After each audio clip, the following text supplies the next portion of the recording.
Hey, what's up, garden friends? Jeff here, Tropical Plant Party. How's everybody doing? I hope you're good. I'm great. Today we have a plant haul. Plant haul from one of my favorite nurseries, Plant Delights. Also, just in advance, I want to apologize if the audio's a little bit wonky. I'm trying some new things with my mic, which I've been doing a lot lately.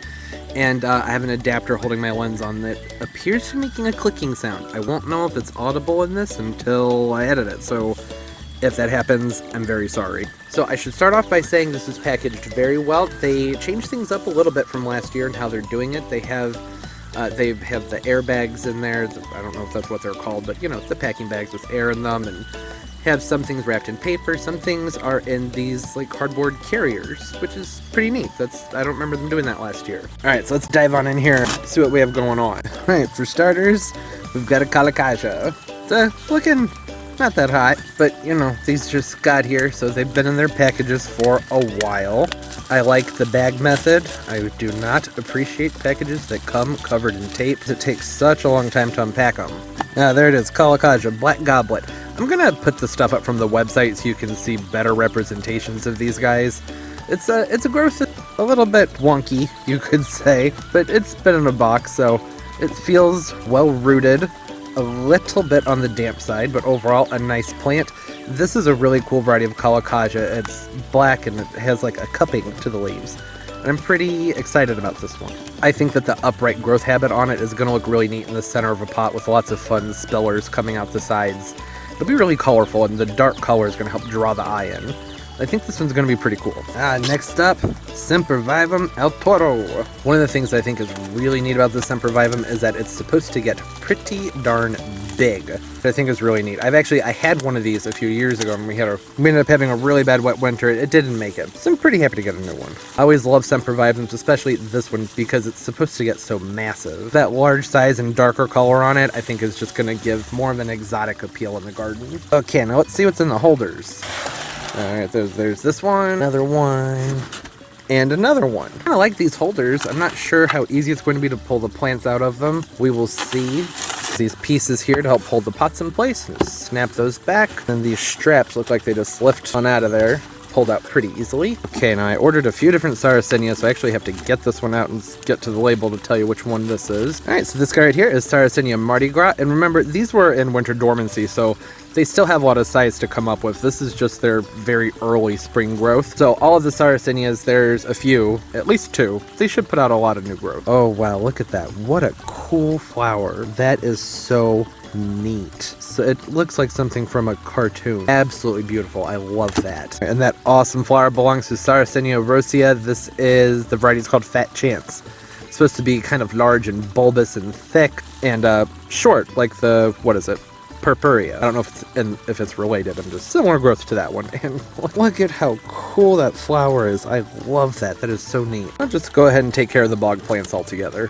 Skinny little baby. All right, well, those are just adorable. Teeny tiny itty bitty. This one does get fairly big. This is Sarracenia Dana's Delight, I believe. Diana's Delight. But again, oh, you got crusties on you. Another awesome Sarracenia flower.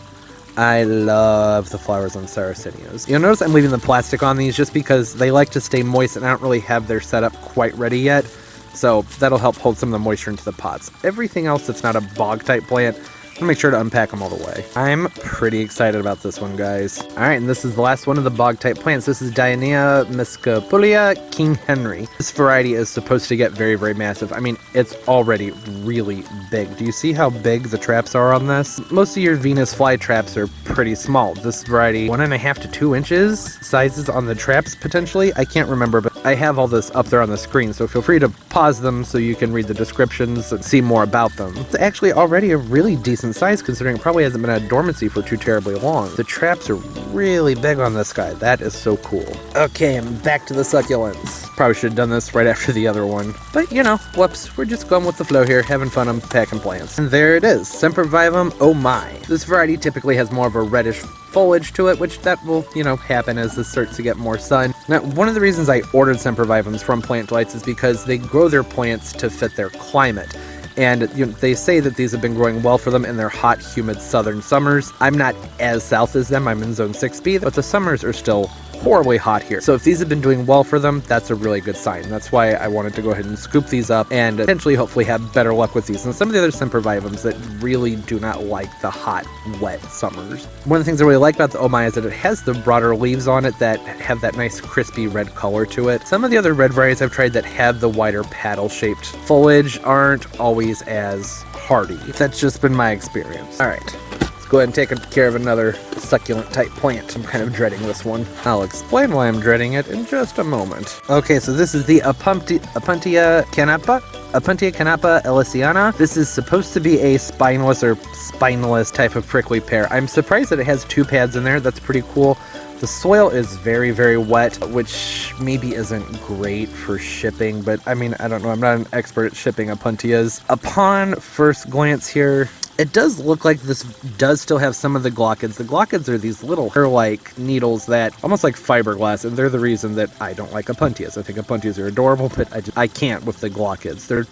They're terrible. Looks like it does still have some, but nowhere near as many as your typical prickly pear. And this is only hardy to zone 7A, so I'm not positive how it's going to do for me, but I can cover it up, do something with it to keep it dry and keep the wind off of it. Hopefully it'll be all right. In addition to being spineless, it also looks like it actually has a really nice growth habit, at least from the pictures they have on the website. But I still don't trust that thing. I'm not touching it. I'll take the big old spines off a nasty cactus any day over glaucids. Those things are just a nightmare to remove. Okay, so on the next plant, it looks like a piece broke off, but it has roots on it. Maybe I might still be able to root this. Okay, and this is another dormant plant. This is a begonia, a hardy begonia. Variety on this is called smooch. I remember thinking when I was reading about this one that it seems like a really cool plant, especially for a hardy begonia. It does still have more of the similar appearance to a tropical type begonia. There it is in its pot. It's a dormant tuber, but I mean, that's a big tuber. Yeah, I'm really impressed with the size of the tuber that they managed to get into this pot. I think in no time flat that actually should end up looking like a really large, impressive plant. Okay, and the last plant we have here, again, a little wonky.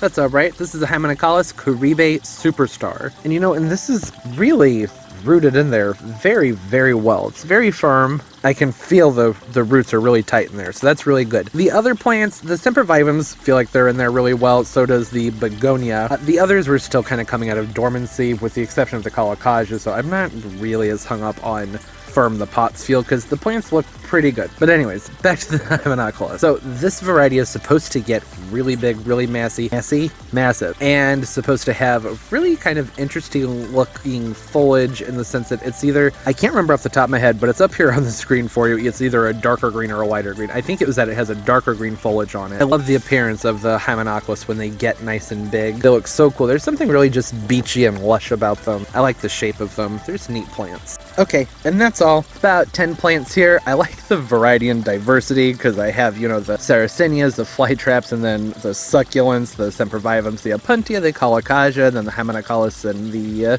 begonia. Really diverse collection of things here. Everything looks pretty good. I'm really excited about the black ruffles. Once the heat kicks in here and that thing gets taken off, that one's gonna look really cool. Really everything here looks pretty cool. And that's one of the things I love about Plant Delights Nursery. They have very unusual plants, and they're one of my favorite places to order from because of that, because they tend to get things before some things get mass produced and you find them other places. And some of these are very basic, I know, it's just Sempervivums and whatnot, but I like that they have their plants trialed in a hot climate like mine. It just sort of adds an element of reassurance to the plants. Alright, that's gonna do it though. Quick plant haul, awesome plants, I like everything I got. Comment down below, let me know what some of your favorite plants to order from. Have you ordered from Plant Delights? What are you doing with Sarracenias? Are you giving them a try? They're really cool. And comment down below just for the heck of it, because I really do enjoy talking to everybody. Don't forget to leave a thumbs up, it helps the videos a lot. I really do appreciate every single one of them so much, and thank you for them. Subscribe as well, upload multiple times a week.